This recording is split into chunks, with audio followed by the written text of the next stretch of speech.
ഏറ്റവും സവിശേഷമായ ഇന്ത്യ വളരെ അഭിമാനത്തോടെ നോക്കിക്കണ്ട നമ്മുടെ ഒരു ദൗത്യമാണല്ലോ ചന്ദ്രയാൻ 3 എന്ന് പറയുന്നത്.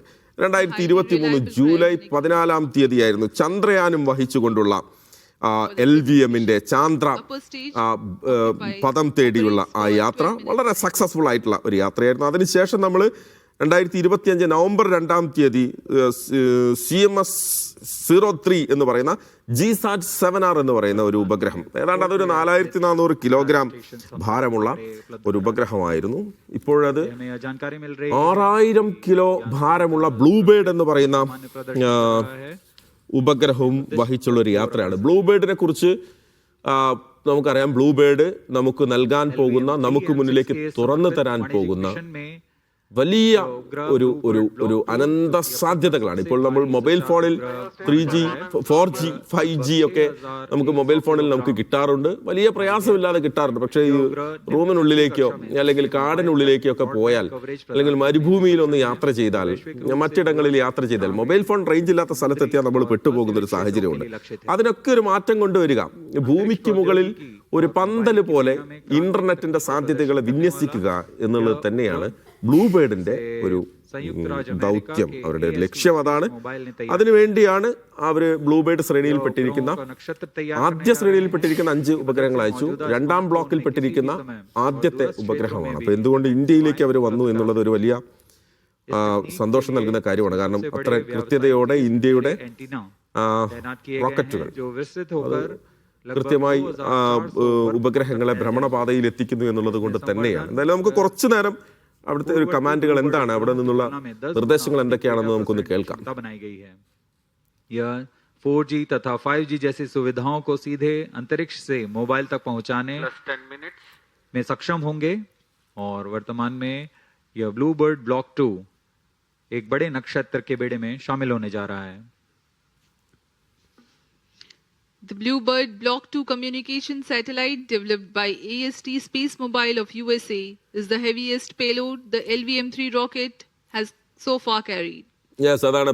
The satellite is a part of the next generation of Bluebird communication satellites designed to provide space-based cellular broadband connectivity directly to standard mobile smartphones. Cryo stage performance normal. This constellation of satellites will enable 4G and 5G voice and video calls, texts, streaming and data for everyone, everywhere at all times.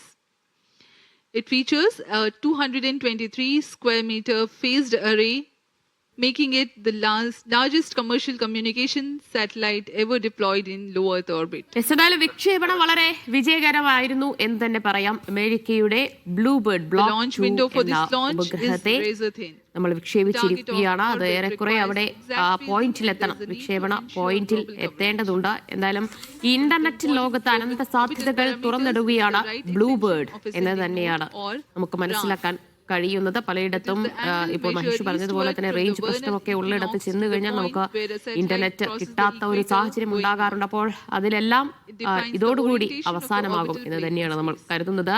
Mahesh തുടരണം. മഹേഷ്, നമുക്ക് ഈ സേവനങ്ങൾ എന്ന് തൊട്ടായിരിക്കും നമുക്കൊക്കെ ലഭ്യമാവുക? അത് സംബന്ധിച്ചുള്ള ഒരു ഔദ്യോഗിക അറിയിപ്പ് വന്നിട്ടില്ല ദിവ്യ. അതായത് ഈ നിലവിൽ നമുക്കറിയാലോ, ഇപ്പോൾ സ്പേസ് എക്സിന്റെ ഉപഗ്രഹ ശൃംഖലയുണ്ട്. അവരുടെ ഇന്റർനെറ്റ് ഉപഗ്രഹാധിഷ്ഠിത ഇന്റർനെറ്റ് സേവനങ്ങൾ നൽകുന്ന ഒരു ദൗത്യമുണ്ട്. ഇപ്പോൾ തന്നെ അവരതിൻ്റെ ഒരുപാട് ഉപഗ്രഹങ്ങൾ ബഹിരാകാശത്തേക്ക് നിരന്തരം അയച്ചുകൊണ്ടിരിക്കുകയാണ്. അപ്പോൾ യഥാർത്ഥത്തിൽ ഇത് നേരത്തെ ഞാൻ പറഞ്ഞതുപോലെ ഭൂമിക്ക് മുകളിൽ ഒരു പന്തല് പോലെ വിന്യസിക്കുക എന്ന് തന്നെയാണ്. അങ്ങനെ വിന്യസിച്ചതിന് ശേഷം അത് നമുക്ക് ആ സേവനങ്ങൾ നൽകുക എന്നുള്ളത് അതിൻ്റെ ഒരു തുടക്കം, അല്ലെങ്കിൽ അതിൻ്റെ ഒരു പ്രധാനപ്പെട്ട പോയിന്റിലായിരിക്കാം ഒരുപക്ഷെ നമ്മൾ നിൽക്കുന്നത്. സേവനങ്ങൾ എന്ന് മുതൽ എന്നുള്ളത് സംബന്ധിച്ചൊരു അറിയിപ്പ് വന്നിട്ടില്ല. പക്ഷെ ഇതിൻ്റെ ഒരു ഏറ്റവും വലിയ സാധ്യത എന്ന് പറയുന്നത് നമുക്കറിയാം.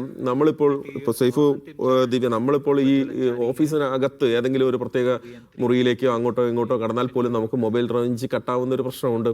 അതിനപ്പുറത്ത് നമ്മൾ എവിടെയെങ്കിലും യാത്ര ചെയ്യുന്ന സമയത്ത് നമ്മുടെ മൊബൈൽ ഫോണുകൾ കണ്ണടയ്ക്കുന്നത് നമ്മൾ കാണാറുണ്ട്. പ്രത്യേകിച്ച് ദുരന്ത നിവാരണ രംഗത്തൊക്കെ റിമോട്ട് ഏരിയയിൽ ഇന്റർനെറ്റ് ഇല്ലാത്തത് കൊണ്ട് നമ്മൾ അനുഭവിക്കുന്ന പ്രശ്നങ്ങളും പ്രയാസങ്ങളും ഒക്കെ ഉണ്ട്. അതിനൊക്കെ ഭാവിയിൽ ഒരു എന്താ പറയാ, അത് മാറ്റുക, അല്ലെങ്കിൽ കുറെ കൂടി ഈസിയായി ഇന്റർനെറ്റ് അവൈലബിൾ ആക്കുക എന്നുള്ളത്. പ്രത്യേകിച്ച് മരുഭൂമിയിലൊന്നും ഇപ്പോൾ നിരക്കിന്റെ അവസ്ഥയിൽ എന്തായിരിക്കും മഹേഷ്? ഇന്റർനെറ്റ് സേവന ചാർജ് അത് കൂടോ കുറയോ? സാധാരണഗതിയിൽ ഇത് വലിയ മത്സരവും ഉണ്ടല്ലോ. ഇപ്പം സ്പേസ് എക്സ് പോലുള്ള ഒരു കമ്പനിയുണ്ട്, ബ്ലൂബേർഡ് പോലുള്ള മറ്റ് കമ്പനികളുണ്ട്. അതല്ലാതെ തന്നെ ജപ്പാനിലെയും ചൈനയിലും ഒക്കെ ബഹിരാകാശ രംഗത്ത് പ്രവർത്തിക്കുന്നവരൊക്കെ, ഇന്റർനെറ്റ് രംഗത്ത് പ്രവർത്തിക്കുന്ന കമ്പനികളൊക്കെ പുതിയ പുതിയ ആശയങ്ങളും കാര്യങ്ങളും വരികയാണ്. സ്വാഭാവികമായി നമ്മളെ സംബന്ധിച്ചിടത്തോളം ഇപ്പോൾ ഒരു നേരം ഭക്ഷണം ഇല്ലെങ്കിൽ നമുക്ക് പിടിച്ചു നിൽക്കാൻ പറ്റും. പക്ഷേ ഇൻ്റർനെറ്റ് ഇല്ലെങ്കിൽ നമുക്കത് പറ്റാത്ത സാഹചര്യത്തിലേക്കൊക്കെ നമ്മളെല്ലാവരും മാറുകയാണല്ലോ. അപ്പോൾ അവിടെയൊക്കെ വലിയ മാറ്റങ്ങൾ വരും എന്ന് തന്നെയാണ് നമ്മൾ പ്രതീക്ഷിക്കേണ്ടത്. അപ്പോൾ അതിനൊക്കെ ഈ ISRO എന്ന് പറയുന്ന ഒരു സ്ഥാപനം കൂടി, അല്ലെങ്കിൽ ഇന്ത്യ എന്ന് പറയുന്ന ഒരു രാജ്യം കൂടി അതിനൊക്കെ ഒരു കാരണമാകുന്നു എന്നുള്ളതാണ്. ഇപ്പം അമേരിക്കയിൽ ബ്ലൂബേർഡിന് അമേരിക്കയിൽ വേണമെങ്കിൽ സ്പേസ് എക്സ് ഉണ്ട്, അവരുടെ വാഹനങ്ങളുണ്ട്, ഫാൽക്കൺ പോലുള്ള റോക്കറ്റുകളുണ്ട്. നാസയുടെ ഒരുപാട് സവിശേഷമായി ഉപയോഗിക്കുന്ന റോക്കറ്റുകളുണ്ട്, വലിയ വലിയ പേലോഡുകൾ ബഹിരാകാശത്ത് എത്തിക്കാനുള്ള റോക്കറ്റുകൾ. പക്ഷേ എന്തുകൊണ്ട് ഇന്ത്യ ചൂസ് ചെയ്തു എന്നുള്ളത് ഒരു പ്രധാനപ്പെട്ട പോയിന്റാണ്. എന്തായാലും പ്രധാനമായി സൂചിപ്പിച്ചതുപോലെ LVM-3 വീണ്ടും ഇന്ത്യക്ക് അഭിമാന നേട്ടങ്ങൾ സമ്മാനിക്കുന്നു എന്ന് തന്നെ ഇപ്പോൾ